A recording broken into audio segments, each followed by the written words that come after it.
নরম থকথকে একটা প্রাণের আশ্বাস তৈরি হয়েছিল, যাকে বলা হয় প্রোটোজোয়া। চার্লস ডারউইন নামে একজন বৈজ্ঞানিক আছেন, যিনি একটা বই লিখেছিলেন, origins of species by means of natural selection. তাতেও তিনি বলেছেন যে এককোষী প্রাণী থেকে একটা স্পঞ্জ টাইপের একটা থকথকে জেলির মতো একটা প্রাণী থেকে আস্তে আস্তে বিভিন্ন জটিল প্রাণীর সৃষ্টি হয়েছে। Protozoa, Porifera, Coelenterata, Platyhelminthes, Nematohelminthes, Annelida, Arthropoda, Echinodermata, Mollusca, কডাকা। এরকম সব পৃথিবীতে যত জীব আছে এর মধ্যেই পড়বে, এবং আমরা কডাকা পরভুক্ত প্রাণী। এবং আজ থেকে 500 কোটি বছর আগে অ্যানথ্রোপয়েড এপ অর্থাৎ গরিলা, গিরল, শিম্পাঞ্জি, ওরাংউটাং তাদের উৎপত্তি হয়েছিল।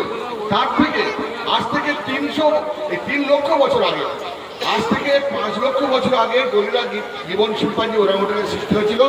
আজ থেকে 3 লক্ষ বছর আগে সৃষ্টি হয়েছিল প্রথম মানুষ, তাকে বলা হয় পিথেকান্থ্রপাস পেকিনেন্সিস। তাদেরকে ঠিক মানুষ বলা যায় না, তারা 4 হাত পায়ে হাঁটত। এবং আজ থেকে পিথেকান্থ্রপাস পেকিনেন্সিস মানে পিকিং মানুষ, পিকিংয়ে পাওয়া গেছিল।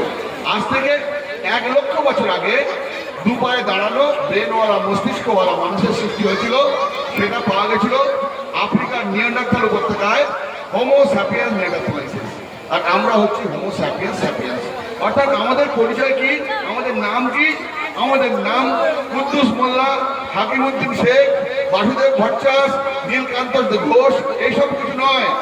আমরা হচ্ছি হোমো স্যাপিয়েন্স স্যাপিয়েন্স, অর্থাৎ মানুষ। এবং আল্লাহর ওই উক্তির কাছাকাছি আমি যাচ্ছি।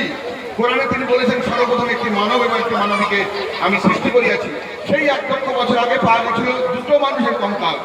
এই 2টো মানুষই ছিল হোমো স্যাপিয়েন্স স্যাপিয়েন্স, যাকে আমরা আদম এবং হাওয়া হিসাবে পরিচয় দিতে পারি। তাহলে আমরা সবাই ভাই ভাই, সবাই এক সৃষ্টি, সৃষ্টি। এবং এই উক্তির যথার্থতা প্রমাণ করেছে বৈজ্ঞানিকরা। তাই আমি গর্বিত যে আমি এটা অনুভব করতে পারছি।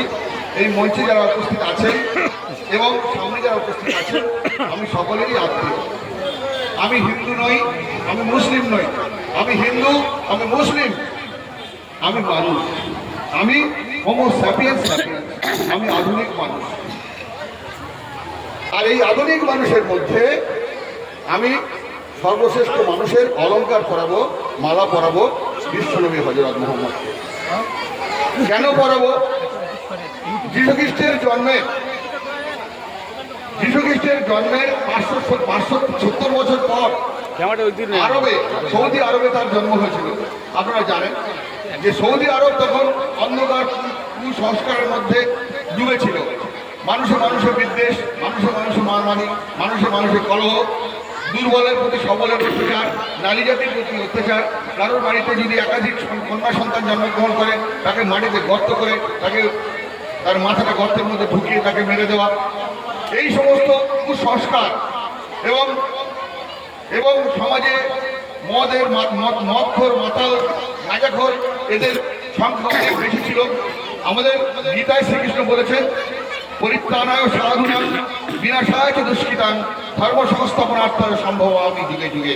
যখন যুগে যুগে পৃথিবীতে অনাচার অত্যাচারে পরিপূর্ণ হয়ে যায়, পৃথিবীতে পাপ কাজে পরিপূর্ণ হয়ে যায়, তখন কিন্তু ঈশ্বর তাকে প্রেরণ করেন, নবীকে প্রেরণ করেন, ঈশ্বরের দূতকে প্রেরণ করেন, পয়গম্বরকে প্রেরণ করেন। তাই আল্লাহ হযরত মুহাম্মদ নামক একটা ছোট্ট সন্তানকে মা আমিনার গর্ভে স্থাপন করেছিলেন।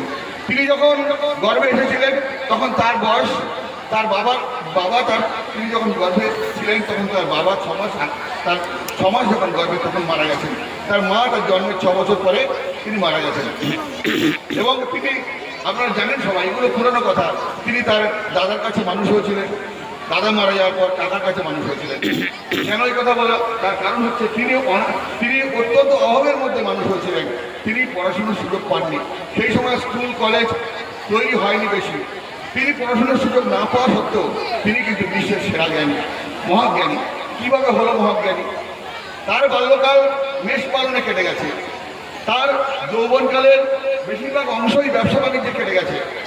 তিনি দরিদ্র পরিবারে জন্মগ্রহণ করলেও তার বিবাহ হয়েছিল মা খাদিজার সঙ্গে, যিনি অনেক অর্থবান ছিলেন।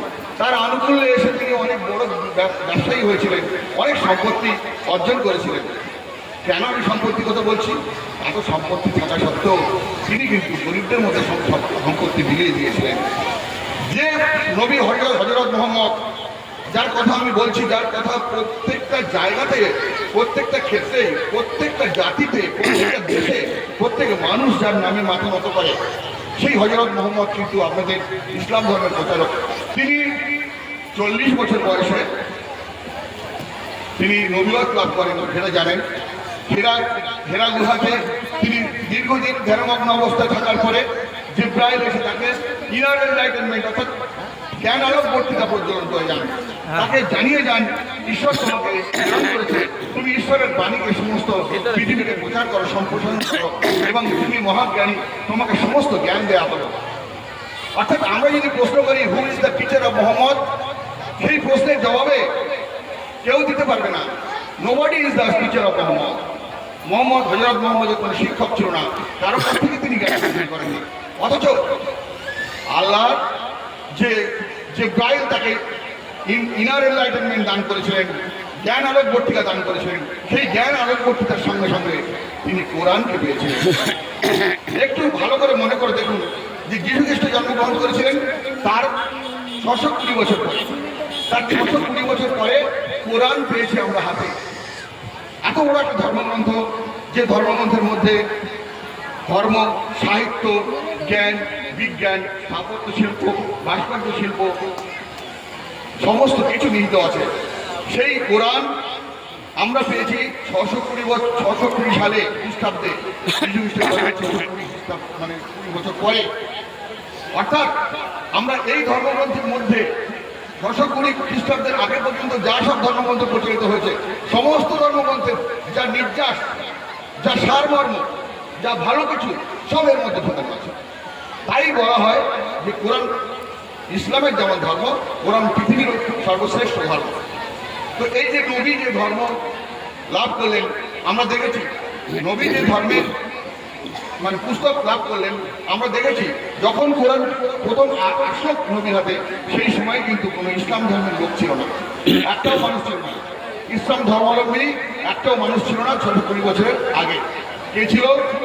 কুরেশীয় পরিবারের সমস্ত দাম্ভিক মানুষগুলো, যারা সমস্ত দেশকে শোষণ করে, নিপীড়ন করে, বঞ্চিত করে, মানুষকে দিনের পর দিন দারিদ্র্যের অন্ধকারে নিমগ্ন করেছে। এই যে কোরআন পাওয়ার পরে নবী নিজেকে ঘোষণা করলেন, ঈশ্বর আমাকে সমস্ত জ্ঞানের আলোক দান করেছেন, আমি তোমাদের মধ্যে সেই জ্ঞানের আলোক প্রচার করতে চাই, আমি নবী, আমি ঈশ্বর প্রেরিত দূত। সেই কথাটা কেউ স্বীকার করলো না, সেই কথাটা কেউ মানলো না।